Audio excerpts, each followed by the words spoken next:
Assalamualaikum sahabat yang budiman, dimanapun berada. Semoga Allah melimpahkan rahmat dan kasih sayangnya kepada kita semua. Tahukah sobat, dalam agama Islam, orang tua dituntut untuk bersikap adil di antara anak-anaknya. Mereka tidak boleh memprioritaskan salah satu anaknya dari segi perhatian dan pemberian. Perintah untuk bersikap adil ini ditemukan dalam sabda Rasulullah Sallallahu Alaihi Wasallam. Fattaqullaha wa'dilu baina auladikum.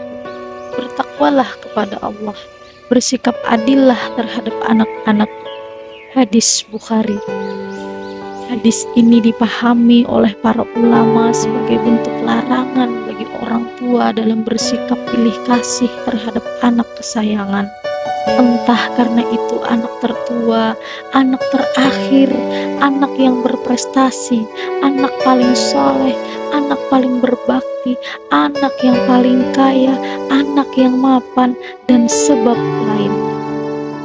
Sahabat, sudah banyak terjadi pada anak-anak di luar sana, anak-anak yang dibeda-bedakan orang tuanya karena beberapa hal.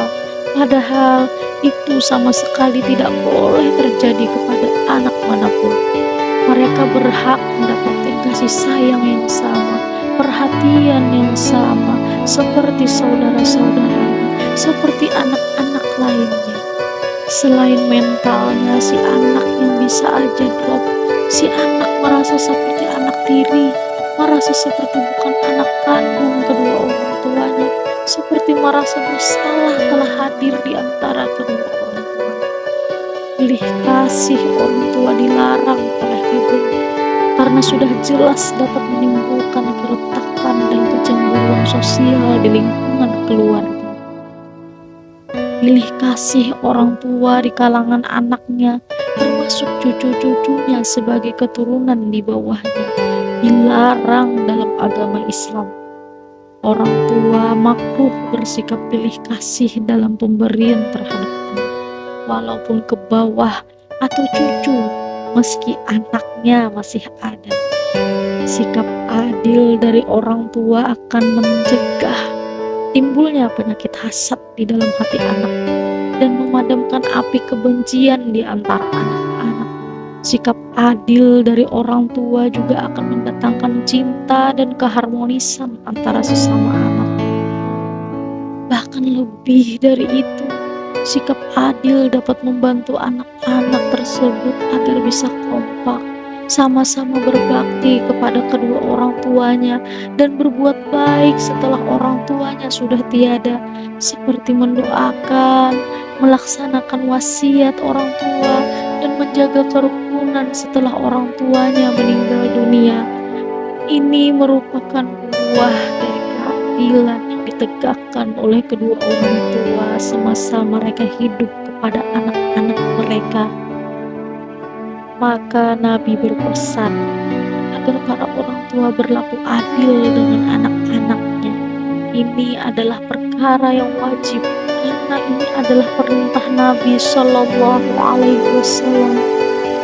Keadilan menjadi sesuatu yang bisa mereka rasakan dalam setiap masalah-masalah, terutama yang berkaitan dengan kasih sayang, pemberian, perhatian, bahkan ciuman dan pujian. Walaupun ada orang tua yang mengaku menyayangi semua anaknya sama rata, terkadang masih ada saja kebiasaan orang tua yang pilih kasih pada anak, di mana orang tua menyayangi satu anak ketimbang anak lain. Dalam hadis Nu'man bin Bashir, dia bercerita di atas mimbar, ayahku memberiku sebuah hadiah, namun Amrah binti Rawahah berkata, aku tidak akan ridha hingga engkau minta persaksian dari Rasulullah Sallallahu Alaihi Wasallam.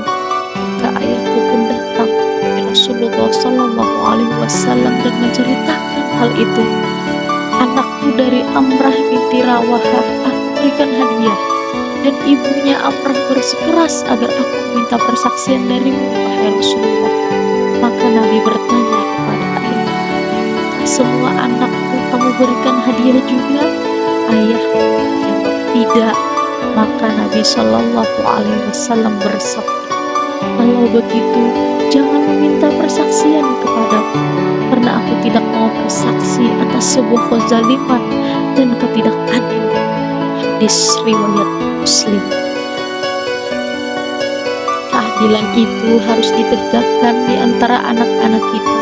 Mereka harus merasakan keadilan itu, sehingga tidak ada lagi anak-anak yang merasa disisihkan, dikucilkan, ditelantarkan, atau merasa seperti dibuang.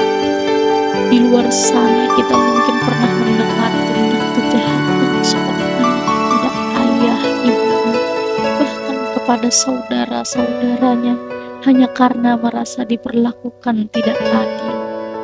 Misalnya, ada anak yang dibuli karena kekurangan yang ada padanya, mungkin karena prestasinya di sekolah yang kurang bagus, atau karena kekurangan atau ketidaksempurnaan lainnya. Ini bisa saja terjadi di dalam satu keluarga, sehingga semua anggota keluarga, mulai dari ayah dan ibu, bahkan saudara-saudaranya yang lain pun ikut merendahkannya.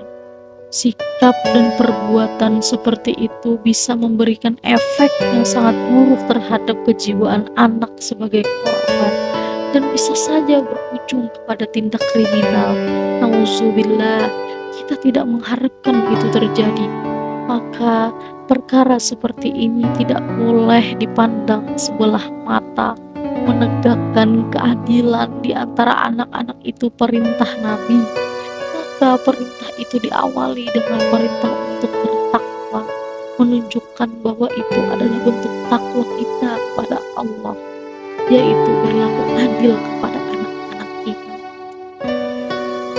Maka kiranya ayah dan bunda berusaha untuk memberikan rasa keadilan kepada anak-anak mereka tanpa membeda-bedakan satu sama lainnya. Seperti yang kita ketahui, setiap anak itu punya keistimewaan, dan orang tua harus tahu sisi-sisi kelebihan masing-masing anak-anak mereka. Jangan hanya menyoroti kekurangan-kekurangan yang ada pada seorang anak.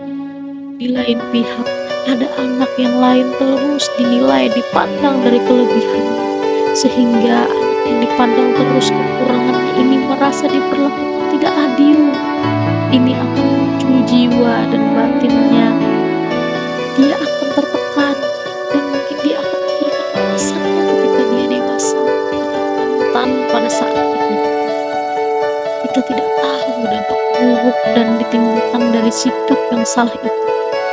Biasanya anak-anak yang dizolimi dan dianiaya di masa kecilnya akan nampak menyimpang perilakunya ketika dia dewasa, seolah dia ingin melampiaskan dendamnya atau tekanannya, kezaliman, intimidasi yang diterimanya pada waktu ia kecil.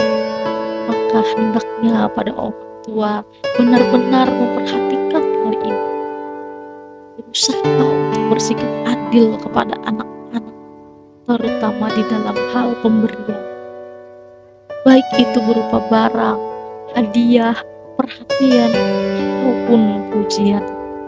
Maka jangan ada lagi kalimat menyakitkan membandingkan anak dengan kakaknya, membandingkan kakak dengan adiknya. Stop membandingkan anak dengan anak lain. Berhenti membandingkan kehidupan anak dengan kehidupan anak yang lain. Semuanya tidak lepas dari takdir yang sudah digariskan oleh Allah kepada masing-masing orang tua. Semua anak hebat, semua anak pintar, semua anak cerdas, dan semua anak baik.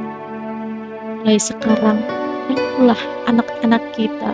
Pada hakikatnya mereka adalah amanah titipan dari Allah yang wajib kita jaga dan syukuri keberadaannya, baik itu sempurna ataupun tidak sempurna. Mereka adalah harta kita. untuk anak-anak yang merasa dibeda-bedakan oleh orang tuanya. Wahai anak-anak, angkatlah kedua tangan kalian, berdoalah kepada Allah.